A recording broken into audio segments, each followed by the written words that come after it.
October 9th, 2024 meeting of the Planning Commission to order. The first order of business on the agenda is the roll call and to establish a quorum. My list here. Commissioner Stevens is absent. Commissioner Homan, absent. Commissioner Whitson. I'm here, present. Commissioner Nealon. Here. Commissioner Watt. Here. And myself, Commissioner Kim. All right, the second order of business is the approval of minutes from August the 5th, 2024. Hope you've had a chance to review those minutes if you were here or even if you weren't here. So I'll entertain a motion to approve the minutes. I'll do a motion to approve the minutes from July 1st, was it, 2024? From August 5th. Oh, August 5th, 2024. Yes. I'll second that. Motion and second. All those in favor? Aye. Aye. All right. We have no old business. We have two pieces of new business. The first piece of new business is case number 2024-19, which is a special use permit for 1830 South Broadway Street. Staff report. Okay, so as you said, this is a request for a special use permit to allow operation of a daycare center, 1830 South Broadway Street. This is the former Council on Aging building. I'm sure you all are familiar with. The applicant, the owner is requesting on behalf of the Happy Little Hearts Daycare. The property is currently zoned RMX, which is residential mixed use, and daycare centers are allowed in the RMX zoning districts with issuance of a special use permit. The operator does have her temporary license from the state of Kansas to care for a maximum of 12 children, dependent upon the ages of children in care. That's pretty standard for child care centers getting licensed by the state. So it is in the middle of a single-family neighborhood surrounded by existing single-family homes in the St. Casimir's Parish to the northeast side of the property. So I will go through the conditions for reviewing a daycare, and the operator was supposed to be here tonight, and Michelle actually just talked to her a couple hours ago, and she said she was coming, but she's not here. But so we will get through it as much as we can or you want. So the first condition is that it shall not be located along an arterial street as designated on the major street plan map. The property is bordered on four sides by streets. I know you're all familiar, but I'm going to zoom out a little bit so you can see the whole property. I'm going to catch up that kind of big chunk in the middle with the lake. So it is bordered by Pennsylvania, Garland, Reese, and Broadway. All four streets are classified as local streets, so none are arterials. The next is that they shall provide at least 100 square feet of open space per child, and that open space shall be 100% enclosed by a minimum 4-foot high fence or wall. So they do have a fenced area on the west side of the building. It's a little bit hard to see here. There's a fence right here. It's a chain link fence enclosing this space, and this measures out to be about 5,000 square feet. So there is that enclosed space. However, I do not think that's the space that the daycare is using, and the operator did not submit any information about what outside space she was using, and so I was hoping she could be here to talk about it. When Michelle talked to her earlier, gosh, the map is being so slow, sorry about this. She said that they have about a 900 square feet enclosed space outside, and so we went out and took a look. It's in this area. It's kind of a covered area that's enclosed, or it's got a roof over it, but it's outside. However, that doesn't meet the 100 square foot per child area. And if you had a chance to drive by yourselves, it also looks like they've got some playground equipment set up outside of the fenced area. So one of the conditions will be that they have a minimum 1,200 square foot enclosed area for the kids, and the playground equipment is not outside of that. So that would be one of the conditions on this in approving it. I heard the doors. I know, that's on here. The third is that they shall provide a loading zone capable of accommodating at least 2 autos for this easy picking up and discharging of passengers. There is plenty of room. And again, if you had a chance to drive by, the daycare is accessed back here on the back side of the building. There's plenty of existing parking there for any of their families. The next is that they shall conform to all requirements of the state of Kansas and shall acquire a state of Kansas child care center license.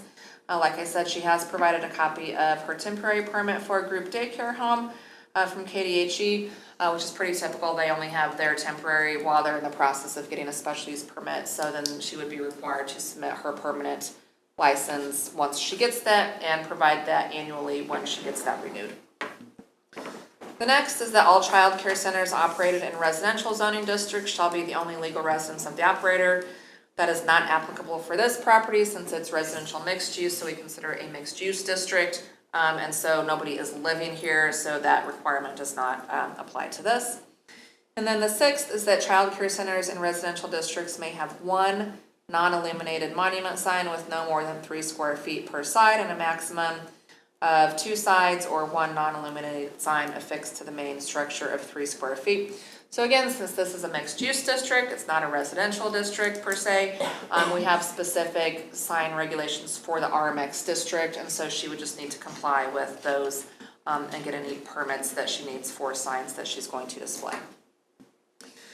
So then just going through the standard findings just for special use permits in general.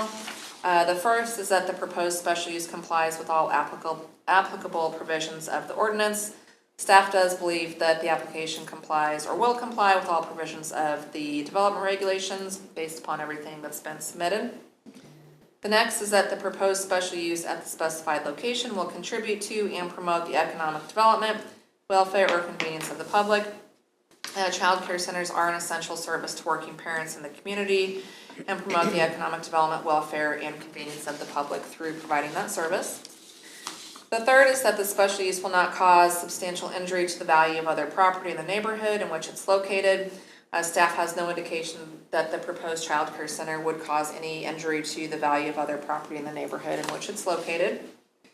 And then the fourth is that the location and size of the special use, the nature and intensity of the operation involved in or conducted in connection with it, and the location of the site with respect to streets giving access to it are such that the special use will not dominate the immediate neighborhood so as to prevent development and use in neighboring property in accordance with the applicable zoning district regulations. There are no new structures or building modifications proposed as part of this. And then the daycare could account for an increase of up to 48 car trips per day on the streets when it's at full capacity of 12 children. And this would be well below the traffic that was generated by the former users of this site. So we did send notification to property owners within 200 feet of the property as required by Kansas statute. After we sent those, we have received no questions or comments from any of the notified property owners. So staff would recommend approval of the special use permit based upon the findings that are in your policy report with the 3 conditions that are listed in your report, and I'll just go through those real quick. So number 1 is that a minimum of 1,200 square feet of open space, 100% enclosed by minimum 4-foot high fence or wall, shall be provided and maintained in good condition.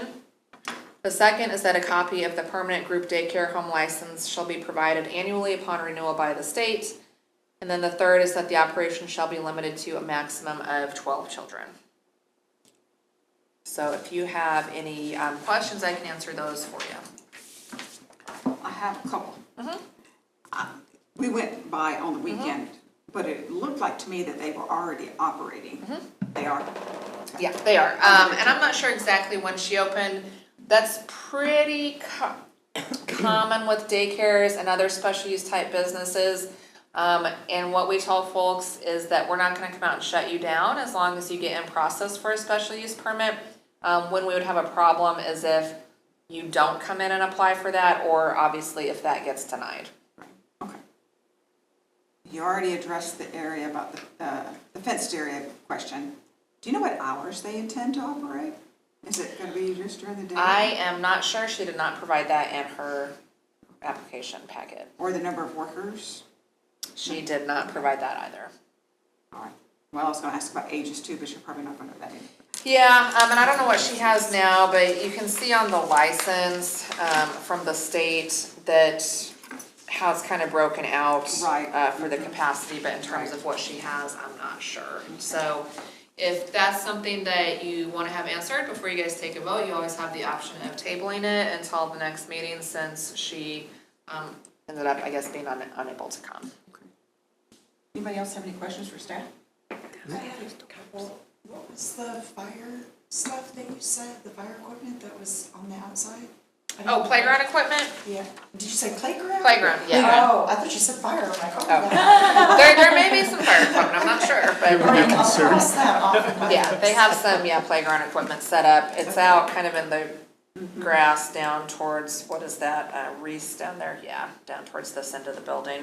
Okay, and then on the signage, is that also just, we're giving good faith that they're gonna go within the guidelines, and if not, then we Yeah, say so something. again, we pretty much don't force them to spend any more money until this is approved. We would hate to get into a situation where we're requiring them to, purchase new signage or anything like that and then have something get denied. So, once something's approved, then they'll have to come into compliance with any of the signs. And if you drove by, you probably saw that they have multiple kind of yard signs stuck out, which is not gonna be allowed, and so she'll have to come into compliance with the sign regulations for the RMX zoning district. Yeah, I mean, I think the 1,200 square feet is kind of a big issue, and the minimum for the high fence. I mean, it'd be nice to know what's going on with that. I hate to hold this up just on that one contingency, but it's a big one, I feel like. Yeah, and the outside area that they have that's kind of tucked in this corner that's covered, we drove by and it's got kind of a wall around it, and it doesn't appear to be 4 feet high, so she's gonna have to come up with some sort of fenced area that she intends to. Oh, so she said she was waiting for approval of the special use prior to installing the fence. So, yeah, we get that, but again, we don't know where she's intending to put that. Can we, do you have her online? Is that where you got that answer? I was No, wondering. because when I spoke with her. Oh, dang, I was Today. wondering, yeah. But you can still approve it, right? Yeah, And you guys say, could recommend "Except for approval." these 3 things, make sure Yes. you do those, and then you give Yeah. a date, right? Yeah, and yes, Yeah. absolutely, and it still has to go through the city commission for Yeah, final okay. approval as well. Yeah, So you can approve it and then say, make sure that you're doing these things. And I feel like you also give them a certain amount of time, right? Yeah, and as with any special use permit that has conditions attached to it, if we find that those conditions are not being met, obviously we give them a time frame to get into Right. compliance, and then should they not be, then the special use permit would be revoked. Yeah, so we can still move forward. Yeah. So the only thing that I think I would be interested in adding, even though it's implied, since it doesn't exist, I wouldn't want to make it absolutely clear that they can't have a playground equipment without it being fenced. I mean, that certainly where you've got to have a minimum of 1,200 square feet, that's what that's intended for, is for them to play in. Yep, and so we could make that another condition, that any provided playground equipment would be Within the enclosed enclosed in the area. fenced area. Yeah. I agree. Just so there's absolutely no So question. it's clear. Yeah, we can add that. Yeah, I don't know how y'all feel. That's a Okay good with that? idea. Yeah, I think it's a, wise thing. Well, I guess technically I have to open the public hearing. Public hearing is open, no one's here to speak, so I'll close the public hearing. All right, any further discussion before we entertain a motion? None. No, okay. Someone like to make a motion? I'll make a motion that it be approved, the daycare is approved, but with the caveats that we have discussed. And the playground equipment would be within the fence would be built, and she could come in compliance with her signage within a reasonable amount of time. All the playground equipment inside of the fence, With the staff recommendations? yes. Yeah. Plus your added, Maximum Plus of 12 children. Yes. And what date how long did you want to give them? we'll Say do date. that by step. Yeah, Okay. they still have to go Enforcement to take care of that, right? city I'll commission. second that. All right. Then, all those in favor? Anyone in opposition? All right. Second item on the agenda is, sorry, I'm one-handed. Case number 2024-22 subdivision for Sioux Estates final plat.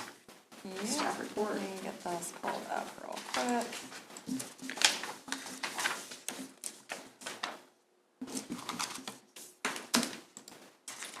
Okay, so this is owned by Development Inc., Jeremy Greenmeyer's company. The plat's prepared by Atlas Surveying.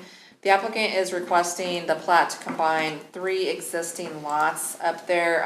The one is the site of the old Evergy substation that was removed last year, whenever it was. And then 2 other lots adjoining it that they own. And so purpose is just to combine those for potential sale or future development. There's no plan at this time to do anything with them, just kind of cleaning them up, making it a more, making it a better lot for somebody to do something with if they want to go forward with that. So all of the lots are zoned general business district and are currently vacant. There are no easements or additional right-of-way being dedicated with this plat. So fairly simple, just kind of, like I said, cleaning up what is currently out there. And then just kind of to note too, that one address is 735 down there in the corner. Really wouldn't even be buildable because it has no street frontage. It's just accessed off of the alleys, which we wouldn't allow anybody to build on that at this point anyway. So at any rate, staff would recommend approval of the plat. And if you have any questions, I can answer those for you. Anyone have any questions? No. Pretty self-explanatory. This does not require a public hearing. Correct. Okay, so we just need a motion to either approve or deny. I'll make a motion to approve the final plat, as addressed as 729, 735, and 737 Metropolitan for potential future development. All lots are gonna be zoned together. I'll second that. Is that appropriate? Yeah. Yep, that's fine. All right, a motion and a second. All those in favor? I, Aye. All right, motion passes. That is it. That is it, all right. We have no Yes, further we got business. October And we do have some stuff for October, so we'll be What sending. day is that meeting? I might be in North Carolina. Is it like October 9th? Because I think the first is on a Tuesday. Is that? Yeah. October 7th. It'll be the October 7th. 7th. I will definitely be in North Carolina. I don't get back until, or we don't get back until the 13th. So, Yep. BZA, We'll figure it out. out. Yeah, BZA coming up, what, next week? Yes, a So week from today. hopefully, I'll be here on Monday, yeah. Okay. I leave on Tuesday. good, hopefully everyone Everybody who is. says they're gonna show up, shows up. Wait a second, what? The Oh. Board of Zoning Appeals. Oh, okay. I was We like, just what? had a board member not show up who said they were going to show up, and so we ended up without a quorum after we were all here in the meeting, and so that's just a little bit frustrating for, us and board members who do It come, can and happen. obviously the applicants who were It anticipating does their, occasionally happen, yes. so. I think we've It's had happened that before. happen in history, It's happened yes. before. yeah. Life happens. Yeah. It does, All right, everyone So- take. I don't we think gotta I actually adjourn. said adjourn, but we're Yeah. adjourned. yeah. Okay, thank you. Okay, all right, perfect.